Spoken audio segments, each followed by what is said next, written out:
नमस्कार दोस्तों, स्वागत है आपका अपने चैनल मानस सर में। और आज ग्रामीण परिवेश की क्लास में जो सबसे इम्पोर्टेंट पार्ट आता है कृषि का, उसे स्टार्ट करते हैं। तो सबसे पहले कृषि का मतलब मैंने बताया कि कृष शब्द से मिलकर ये बना होता है और जिसका मतलब होता है कि जोतना। जिसका मतलब होता है जोतना, ठीक है। वो मैंने लास्ट क्लास में बताया था। आगे देखिए, कृषि का वर्गीकरण विभिन्न आधार पर किया गया है। तो उन कृषि को किन आधारों पे, किन बेसिस पे क्लासिफाई किया गया है, ये आज मैं डिस्कस करूंगा। ये बहुत ही इंपॉर्टेंट पार्ट है। तो सबसे पहले आइए, कृषि का वर्गीकरण भूमि की उपलब्धता के आधार पर, कितनी भूमि उपलब्ध है उस आधार पर क्लासिफिकेशन करना। पानी की उपलब्धता के आधार पर, पानी की अवेलेबिलिटी क्या है उस आधार पे। सस्य गहनता, सस्य गहनता का मतलब होता है कि एक वर्ष में कितनी फसलें, number of crops grown in one year. एक वर्ष में उस पर्टिकुलर भूमि पर, पर्टिकुलर लैंड पार्ट पर कितनी फसलों का उत्पादन किया जाता है, उसको बोलते हैं सस्य गहनता। तो सस्य गहनता के आधार पर कृषि का विभाजन। वाणिज्यीकरण के आधार पर, वाणिज्यीकरण या कॉमर्शियलाइजेशन का मतलब ये होता है कि जिस आधार पे व्यापार हो रहा है उस क्षेत्र में, व्यापारिक मांग क्या है, उस आधार पे फसलों का उत्पादन करना, ठीक है। तो उस आधार पे भी कृषि का वर्गीकरण किया जाता है। अगला आता है मौसम के आधार पर। मौसम किस तरीके का है, बारिश ज्यादा होती है या फिर सूखा रहता है, उस आधार पर भी वर्गीकरण करना। एक बार स्क्रीनशॉट ले लीजिए। आगे इसमें देखिए, कृषि का वर्गीकरण का जो पहला मैंने बताया था, भूमि की उपलब्धता के आधार पर। तो लैंड अवेलेबिलिटी, भूमि की उपलब्धता के आधार पर इसको दो भागों में बांटा गया है। पहला आता है गहन कृषि और दूसरा आता है विस्तृत कृषि, ठीक है। गहन कृषि और विस्तृत कृषि, भूमि की उपलब्धता के आधार पर कृषि का वर्गीकरण दो भागों में किया गया है। पहला आता है गहन कृषि और दूसरा आता है विस्तृत कृषि। गहन कृषि की बात करें तो गहन कृषि में क्या होता है, जब कृषि योग्य भूमि अपर्याप्त हो।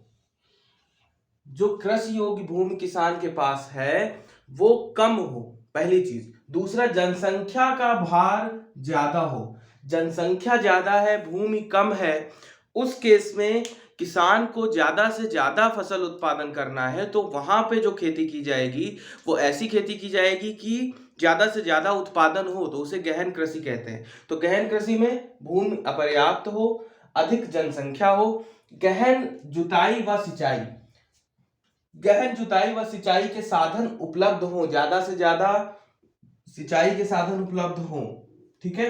जो भी जुताई करनी समय समय पर, क्योंकि ऐसा ना हो कि एक फसल के बाद दूसरी फसल बोनी है तो उसके लिए मशीनरी अवेलेबल ही नहीं है, उपलब्ध ही नहीं है।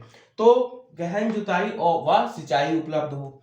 रसायनों का, फर्टिलाइजर्स का अत्यधिक प्रयोग, ऐसी कृषि में फर्टिलाइजर्स जो उर्वरक होते हैं उनका ज्यादा से ज्यादा प्रयोग किया जाता है। तो उनका ज्यादा से ज्यादा प्रयोग क्यों किया जाएगा, क्योंकि फसल का उत्पादन ज्यादा चाहिए।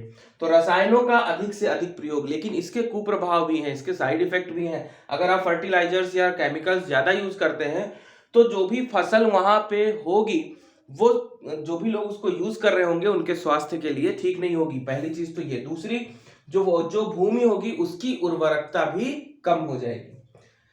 एक वर्ष में एक से अधिक फसलें, ठीक है, सस्य गहनता जिस जो मैंने बात की थी। तो यहां जहां पे आप देखोगे कि गहन कृषि की जा रही है, वहां एक वर्ष में एक से अधिक फसलों का उत्पादन किया जाएगा, क्योंकि जनसंख्या अधिक है, भूमि की उपलब्धता कम है। जनसंख्या अधिक होने के कारण खाद्य वाली फसलों की आवश्यकता अधिक होगी। तो रसायनों का अधिक प्रयोग, एक वर्ष में एक से अधिक फसल का उत्पादन। नदी घाटियों में यही कृषि प्रचलित है। चावल आदि प्रमुख फसलें इसका उदाहरण है गहन कृषि का। विस्तृत कृषि, जब पर्याप्त भूमि हो, availability of land is sufficient, पर्याप्त भूमि उपलब्ध हो। दूसरा, विस्तृत फॉर्म, बड़े बड़े फॉर्म हो, फॉर्म हाउसेस हो, खेत हो। जनसंख्या कम है, जनसंख्या के लिए या तो वो कृषि जनसंख्या के लिए मींस जनसंख्या के भरण पोषण के लिए, उनकी मांग को पूरा करने के लिए नहीं की जा रही, या फिर वहां पे जनसंख्या कम है, भूमि की उपलब्धता अधिक है। तो फसल भी साल में वो उगाई जाएंगी जिनका वाणिज्यिक स्तर पे मांग है, जिनके जो वाणिज्यीकरण में या व्यापार के लिए यूज की जा रही होंगी, प्रयोग में लाई जा रही होंगी, जिनकी अंतरराष्ट्रीय लेवल, इंटरनेशनल लेवल पे जो मांग है, वैसी फसलों को हम उत्पादन करेंगे। तो विस्तृत कृषि उद्देश्य व्यापार से संबंधित है, एक वर्ष में एक ही फसल उगाई जाती है। प्रेयरीज के जो मैदान पाए जाते हैं, जो खेत पाए जाते हैं कनाडा, यूएसए में, वो विस्तृत कृषि का ही उदाहरण है। तो एक बार देख लीजिए, भूमि की उपलब्धता के आधार पर कृषि को दो भागों में बांटा गया है, एक गहन कृषि, दूसरा विस्तृत कृषि। गहन कृषि में कृषि योग्य भूमि अपर्याप्त होती है, जनसंख्या का लोड, जनसंख्या का भार अधिक होता है, गहन जुताई व सिंचाई उपलब्ध रहती है, रासायनों का अत्यधिक प्रयोग किया जाता है जिससे कि फसल उत्पादन ज्यादा हो, एक वर्ष में एक से अधिक फसलें उगाई जाती है, मतलब शस्य गहनता ज्यादा रहती है, नदी घाटियों में जो भूमि उपलब्ध होती है वहां पे ये कृषि प्रचलित है, चावल आदि प्रमुख फसलें इसका उदाहरण है। विस्तृत कृषि पर्याप्त कृषि योग्य भूमि है, बड़े बड़े फॉर्म है, जनसंख्या कम है, उद्देश्य इस कृषि का होता है व्यापार से संबंधित, मुनाफा कमाने से संबंधित, एक वर्ष में एक ही फसल उगाई जाती है, और प्रेयरीज के जो मैदान होते हैं कनाडा और यूएसए में, वो इस विस्तृत खेती का या विस्तृत कृषि का उदाहरण है। इसका स्क्रीनशॉट ले लीजिए आप लोग।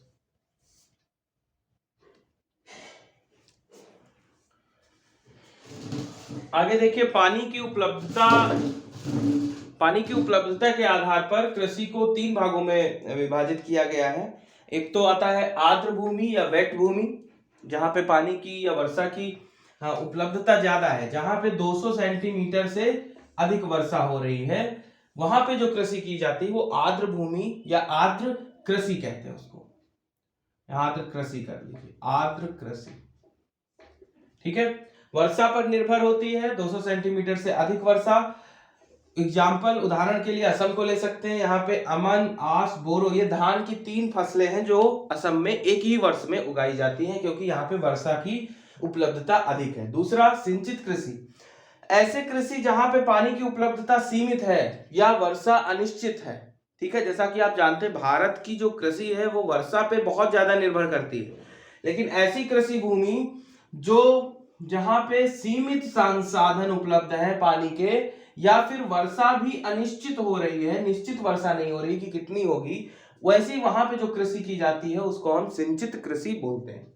नलकूप या नहर की मदद से यहाँ पे खेतों में सिंचाई की जाती है। भारत में चूंकि मानसून पे निर्भर खेती होती है, और मानसून भी कभी कभी जो है वो डिस्टर्ब हो जाता है, तो भारत में अधिकतर सिंचित कृषि ही की जाती है। उत्तर भारत में सबसे ज्यादा की जाती है, गेहूं व धान ऐसी कृषि में मुख्यतः उगाए जाते हैं।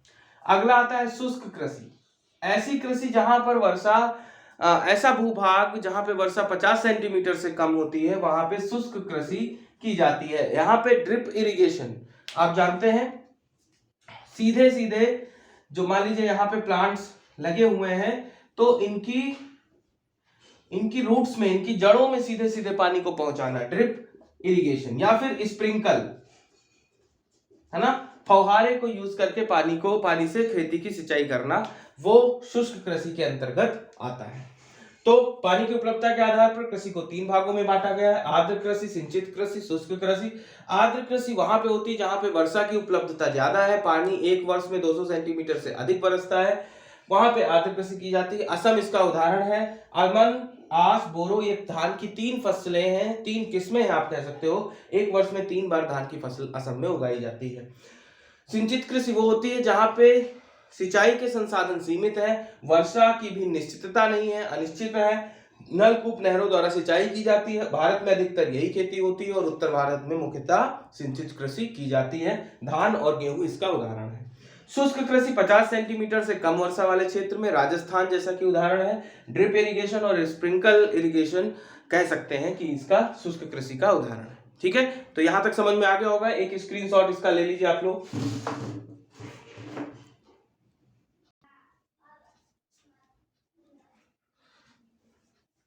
आगे आता है सस्य गहनता के आधार पर। तो सस्य गहनता का मतलब मैंने बताया था कि एक वर्ष में कितनी फसलें उगाई जाती हैं, ठीक है। अगर एक वर्ष में एक से ज्यादा फसल उगाई जाती है तो सस्य गहनता उसकी ज्यादा होगी। तो सस्य गहनता के आधार पर कृषि का वर्गीकरण तो ये होता है एकल फसल, द्वि फसल और बहुफसल। तो जैसा कि नाम ही दिखा रहा है सिंगल क्रॉप, एक वर्ष में एक ही जो है फसल उगाई जाए, ऐसी कृषि को एकल फसल कृषि या एकल कृषि कहते हैं। ठीक है, जैसे एक बार में एक फसल, कहवा कॉफी हो गया, नारियल कोकोनट, गन्ना, चाय, रबर, ये इस फसल का या इस तरीके की कृषि का उदाहरण है। दुई फसल में एक वर्ष में दो फसलें उगाई जाती हैं। तो आपको पता है कि उत्तर भारत में ज्यादातर यही कृषि की जाती है, धान व गेहूं, है ना। और आपको मैंने कृषि वर्ष बताया था, 1 जुलाई से शुरू होकर 30 जून तक का जो वर्ष होता है उसे कृषि वर्ष कहते हैं, 30 जून तक का जो समय। तो दुई फसल मतलब एक वर्ष में दो फसलों को उगाना, बहुफसल मतलब एक वर्ष में कई फसलों का उत्पादन बहुफसल पे आता है। ठीक है, बहुफसल के अंतर्गत आता है। तो देख लीजिए इसको।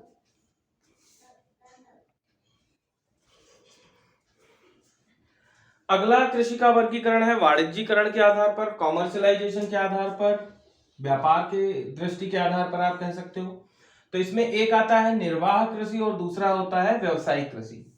ठीक है, तो वाणिज्यीकरण क्रम के आधार पर कृषि का विभाजन दो भागों में किया गया है, निर्वाह कृषि और व्यावसायिक कृषि। निर्वाह कृषि का मतलब ही है निर्वाह के लिए की जाने वाली खेती।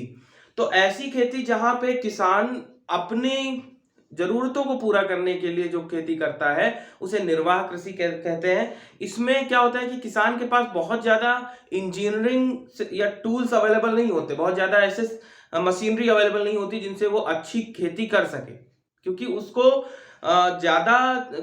उत्तर जो भी खेती वो कर रहा है उससे वो पैसे नहीं कमा रहा है, उससे अपनी जरूरतों को पूरा कर रहा है। और जब उसके पास पैसे ही नहीं होंगे तो वो नई नई तकनीकों का प्रयोग कैसे करेगा। तो उसके पास उच्च गुणवत्ता वाले बीज भी नहीं होंगे, कृषि संसाधनों का जो प्रयोग होता है जिससे खेती अधिक से अधिक उत्पादन हो वो भी नहीं होगा। तो ऐसी कृषि को निर्वाह कृषि कहते हैं। जैसा कि नाम ही में इसके स्पष्ट हो रहा है कि निर्वाह के लिए की जाने वाली कृषि, छोटी जोत के जो कृषक होते हैं, ऐसे कृषक जिनके पास जमीन ज्यादा नहीं है, छोटी जोत के किसान हैं, उनके पास निम्न तकनीकी संसाधन है, लो डिग्री की इंजीनियरिंग वाले टूल्स है उनके पास, या कह सकते हो तकनीक उनके पास है ही नहीं। और श्रम के रूप में वो घरेलू श्रम ही मीन्स घर पे जितने लोग हैं उन्हीं लोगों की मदद से वो उत्पादन कर रहे हैं। तो एक ये भी कारण हो गया क्योंकि वो उनके पास उतना पैसे नहीं है कि वो श्रमिकों को लगाकर अपने खेतों में काम करवा सके। अपनी जरूरतों को पूरा करने के लिए ऐसी कृषि को किया जाता है। इसमें किसी भी फसल का उत्पादन किया जा सकता है, लेकिन वो उत्पादन वाणिज्यीकरण की दृष्टि से नहीं होगा। व्यापारिक या व्यवसायिक कृषि, ऐसा नाम से ही पता चल रहा है व्यवसाय के लिए, तो इसमें जो भी फसल का उत्पादन होगा वो पैसे कमाने के या लाभ कमाने के उद्देश्य से ही होगा। उच्च टेक्नोलॉजी इसमें यूज होगी, इनके पास अच्छे मशीनरी, फार्मर से रिलेटेड अच्छी मशीन्स होंगी, फार्मिंग से संबंधित, किसानों से संबंधित, जिससे कि अच्छा उत्पादन हो सके। उच्च क्षमता वाले बीज इन्हें उपलब्ध होंगे, तो इनके पास जो मुनाफा होगा वो ज्यादा होगा व्यवसायिक कृषि में। मुख्यतः उत्तर भारत की जो उत्तर प्रदेश की बात करें तो मुख्य व्यवसायिक फसल उत्तर प्रदेश की गन्ना है। गन्ना हो गया, कपास हो गया, इस तरीके की फसलों का उत्पादन, कॉफी हो गया, जिसका हम कॉमर्शियलाइजेशन वाणिज्य में, व्यापार में यूज करते हैं, व्यापार में प्रयोग करते हैं, वो व्यवसायिक कृषि के अंतर्गत, उनका उत्पादन व्यवसायिक कृषि के अंतर्गत आता है। तो इसमें पैसे कमाए जाते हैं, अधिक से अधिक लाभ होगा तो वो उनके पास ज्यादा पैसे होंगे तो अच्छे से अच्छे इक्विपमेंट्स, टूल्स वो यूज कर सकेंगे, जिससे कि खेती में उत्पादन अधिक किया जा सके। तो मुझे लगता है ये दोनों समझ में आ गए होंगे आपको। एक बार स्क्रीनशॉट ले लीजिए।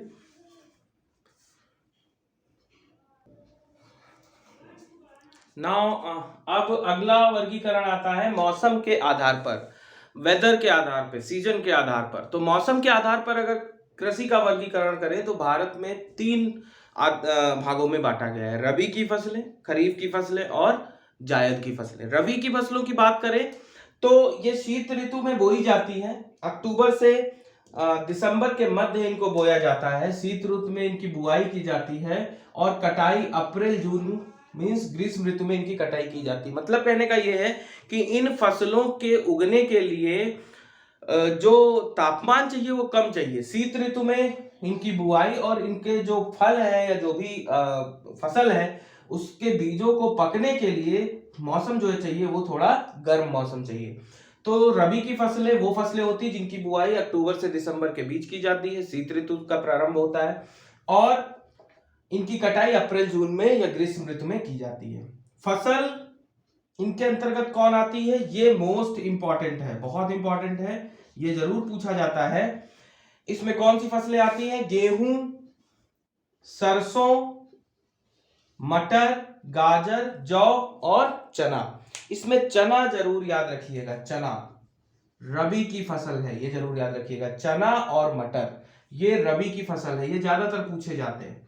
अगला खरीफ की फसल, बुआई जून अगस्त के समय, जिस समय भारत में मानसून आता है, जून अगस्त के समय बुआई की जाती है, पानी की उपलब्धता अधिक रहती है। कटाई जब शरद ऋतु की या शीत ऋतु की शुरुआत हो रही होती है, सितंबर अक्टूबर के मध्य इनकी कटाई की जाती है। धान, मक्का, ज्वार, बाजरा, कपास, इसमें बाजरा, ज्वार, कपास, ठीक है, सोयाबीन, मूंगफली, अरहर, ये फसलें खरीफ फसल के अंतर्गत आती हैं। ये कपास वाला बहुत पूछा जाता है, कपास, बाजरा, सोयाबीन, ज्वार, मक्का, ये खरीफ की फसलों में आता है, ध्यान रखेंगे। मक्का, ज्वार, बाजरा, कपास, सोयाबीन, अरहर, मूंगफली, ये खरीफ की फसलों में आती हैं, जिनकी बुआई मानसून के समय होती है जून अगस्त में, और कटाई शरद ऋतु की प्रारंभ होने के समय सितंबर अक्टूबर में इनकी कटाई की जाती है। जायद की फसलें रबी व खरीफ की फसलों के मध्य जो समय बचता है 2-3 महीने का, उसमें जायद की फसलों का उत्पादन किया जाता है। इसमें मुख्यतः ककड़ी, खीरा, तरबूज और कुछ तरीके की सब्जियां, ये सारी चीजें जायद की फसलों में आती, जो कम समय में जिनका उत्पादन हो जाता है, जिनका उत्पादन कम समय में होता है, ठीक है। तो ये हो गया मौसम के आधार पर वर्गीकरण। एक वर्गीकरण और है, हालांकि वो आपको सिर्फ समझने के लिए मैं यहां बता रहा हूं, देख लीजिए। एक होता है स्थानांतरण कृषि या आदि निर्वाह कृषि। ये कृषि का प्रकार ही है जो पहले यूज होता था, पहले टाइम पे प्रयोग में किया जाता था, इसका नाम ही है आदि निर्वाह कृषि। आदि निर्वाह कृषि, या इसी को हम कहते हैं स्थानांतरण कृषि, ठीक है। तो इसमें क्या होता है कि इसमें प्राचीन समय में या पहले भी वन क्षेत्र में ऐसी जहां पे आदिवासी लोग कह सकते हो रहते हैं, वह वन क्षेत्र में आदि निर्वाह कृषि या स्थानांतरण कृषि की जाती है। इसमें क्या होता है, इस कृषि को काटो व जलाओ कृषि भी कहते हैं। इसमें पेड़ों और वनस्पतियों को काट कर कृषि की जाती है। एक जगह पे 2 से 3 वर्षों तक कृषि करने के बाद उस जगह को छोड़ दिया जाता है, तो उसको स्थानांतरण कृषि या आदि निर्वाह कृषि कहते हैं। फिर से एक बार सुन लीजिए, नोट्स जरूर बनाते रहिएगा। आदि निर्वाह कृषि या स्थानांतरण कृषि, आदि का मतलब ये आदिवासी, ऐसी कृषि वन क्षेत्रों में की जाती है जहां पर पेड़ों को काटकर भूमि बनाई जाती है, उस विशेष भूमि पे, जो भी वहां की भूमि वहां पे कृषि की जाती है। इसको काटो व जलाओ कृषि भी कहते हैं। 2 से 3 वर्ष तक उस जगह पे कृषि करने के बाद उस जगह को छोड़ के आगे बढ़ जाया जाता है, स्थानांतरित हो जाया जाता है, इसीलिए इसको स्थानांतरण कृषि भी कहते हैं, ठीक है। तो आज के लिए इतना ही रखते हैं। अगली आने वाली क्लास में मैं आपको फसल उत्पादन से संबंधित चीजों को शुरू करूंगा, फसलों का वर्गीकरण, और इसमें जो खरीफ की फसलें, रबी की फसलें और जायद की फसलें हैं, इनमें कौन कौन से आते हैं, अभी तो मैंने कुछ ही बताई थी, उसके आगे इसको और हम आगे बढ़ाएंगे, ठीक है। तो फसल उत्पादन संबंधित अगली क्लास में बताएंगे। आपको आज की मेरी क्लास कैसी लगी मुझे कमेंट करके जरूर बताइए। मेरे वीडियो को लाइक करिए, चैनल को अगर अभी तक आपने सब्सक्राइब नहीं किया है तो सब्सक्राइब करिए, अपने फ्रेंड्स को शेयर करिए, और ज़्यादा से ज़्यादा शेयर करिए, ज़्यादा से ज़्यादा लाइक करिए, मुझे अच्छा लगेगा। आपका बहुत बहुत धन्यवाद। जय हिंद।